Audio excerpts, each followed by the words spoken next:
ইরানের হামলায় উত্তর ইরাকে এক মার্কিন সেনা নিহত হয়েছেন। এই হামলার ঘটনায় আহত হয়েছেন আরও একজন। গত শনিবার এই ঘটনা ঘটে বলে জানিয়েছে যুক্তরাষ্ট্রের সামরিক বাহিনী।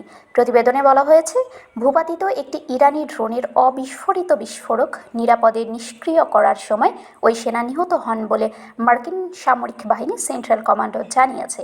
একই ঘটনায় আহত হন আরেক মার্কিন সেনা সদস্য। সেন্টকম আরও জানিয়েছে, গত শুক্রবার জর্ডান মার্কিন ঘাঁটিতে যে স্থানে ইরান হামলা চালিয়েছিল সেখানে তল্লাশি চালিয়ে অজ্ঞাত ব্যক্তির মানবদেহের অবশিষ্টাংশ পাওয়া গেছে। তার পরিচয় নিশ্চিত করতে পরীক্ষা নিরীক্ষা চলছে বলেও জানানো হয়েছে। মূলত সাম্প্রতিক দিনগুলোতে উভয় পক্ষই একে অপরের গুরুত্বপূর্ণ অবকাঠামোতে হামলার অভিযোগ করেছে। ওয়াশিংটন ইতোমধ্যে ইরানের বন্দরগুলোর উপর আবারও অবরোধ আরোপ করেছে। অন্যদিকে তেহরান হরমুজ প্রণালী বন্ধ ঘোষণা করেছে এবং এই অঞ্চলে যুক্তরাষ্ট্রের মিত্রদের লক্ষ্য করে হামলা চালিয়ে যাচ্ছে। প্রায় এক মাস আগে কার্যকর হওয়া প্রাথমিক যুদ্ধবিরতি ভেঙে যাওয়ার পর গত সপ্তাহ থেকে পরিস্থিতি আরও উত্তপ্ত হয়ে ওঠে। এমন অবস্থায় টানা নবম রাতের মতো ইরানে নতুন করে হামলা চালানোর ঘোষণা দিয়েছে যুক্তরাষ্ট্র। সেন্টকম জানিয়েছে, সোমবার ইরানের স্থানীয় সময়ের রাত 2:30 থেকে নতুন দফার এই হামলা শুরু হয়।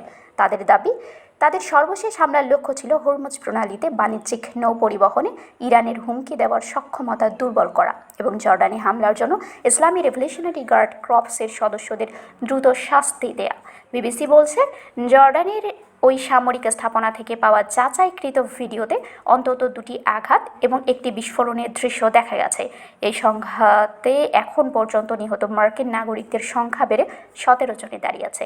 চলতি মাসের শুরুতে নিখোঁজ হওয়া এক মার্কিন নৌবাহিনীর পাইলটকে মৃত ঘোষণার পর এই সংখ্যা দাঁড়ায় 17 জনে।